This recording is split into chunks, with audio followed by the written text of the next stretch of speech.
My name is David Duhan. I'm a uh, comic book writer and illustrator from Austin, Texas. Nerida is my main project that I'm working on right now about a mermaid who gets trapped on land. The idea for Nerida kind of came from a a book about fairies, elves, and like other little people that a friend of mine named Jamie Spinello gave me. Really, really interesting to read. And the more I read, the more I was like, this this is cool. These stories are great. There's a whole section in there about mermaids.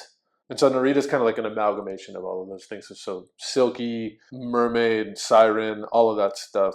She's kind of all of those kind of bundled into one. Reading those stories, there was one in particular that kind of set me off rolling with the story that is now Nerida, the comic book that I'm working on right now. So Nerida, she's sort of a stand-in for like, youth coming of age, for figuring out who you are in a world where you feel like you really don't belong. In the comic book, she literally doesn't belong. She's a mermaid that gets trapped on land. She's surrounded by, not by her people, she's not surrounded by anything that she grew up knowing about. And she's kind of terrified by it all, as we all are, right? So in my mind, and this is just me, other people will take what they will from it, but for me, it's a story about figuring out who you are, how you fit into society or don't fit into society, what that means, and how to be comfortable as you are and navigate all of these other things that are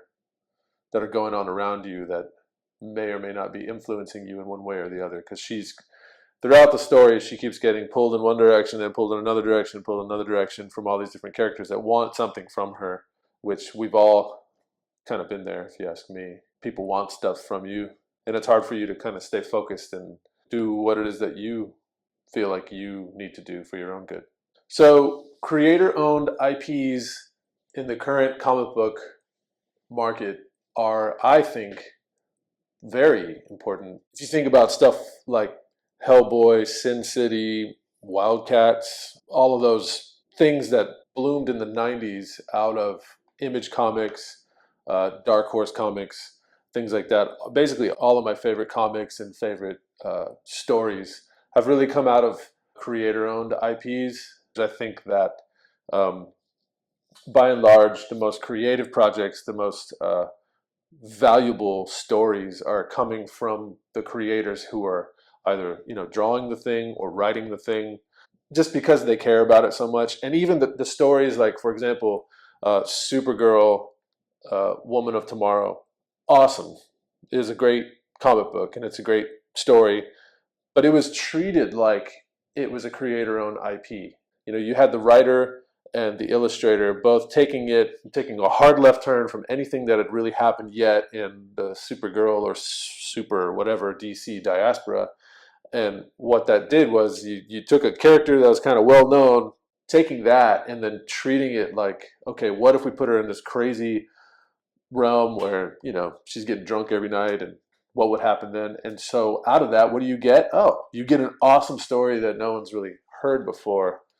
And then from there, what did they do? They did Helen of Windhorn, right? It's a complete creator-owned IP that is just phenomenal.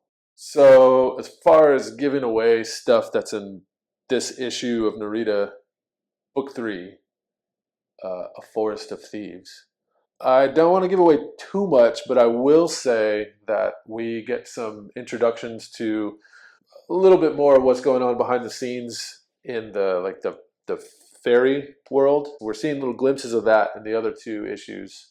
Spoiler alert if you haven't read the other two issues, but you should read the other two issues. You get obviously tons of conflict. You get some more development of the story behind like Inu, who was an escapee from the last book. There's a little bit of magic wizarding going on, and it's explaining a few things that I think were left unexplained in the last two issues. And issue 4 is already written, scripted, ready to go, so that one's locked and loaded as well. Coming up next for me, like I just said, issue 4 is ready to go. I just got to draw it. We obviously have this Kickstarter going. I have this Kickstarter going. For those of you who don't know, I illustrated, wrote, and directed this comic book. Did all the lettering, all the editing. So if you find any mistakes, it's all my fault. Kickstarter is launching February 28th, 2026, and it'll be going for 2 weeks. You can pick up the book along with all the other issues too, and I feel like you'll probably enjoy them. I've also got Yuriko the novella, which is the prose companion piece to the other Yuriko comic books that I worked on in the past, and it's going to have, hopefully, fingers crossed, 10 illustrations by me of stuff within the book. So it's actually like a novel. You'd read it, there are more words than there are pictures, which is not normal for me in my comic book writing style. If you've read any of my comic books, there are no long paragraphs. People don't really talk much. They just do stuff. Well, in this book, there's a lot of talking.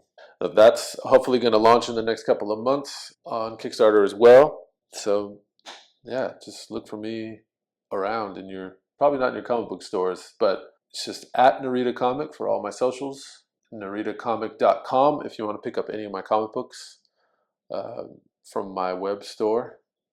And yeah, that's me.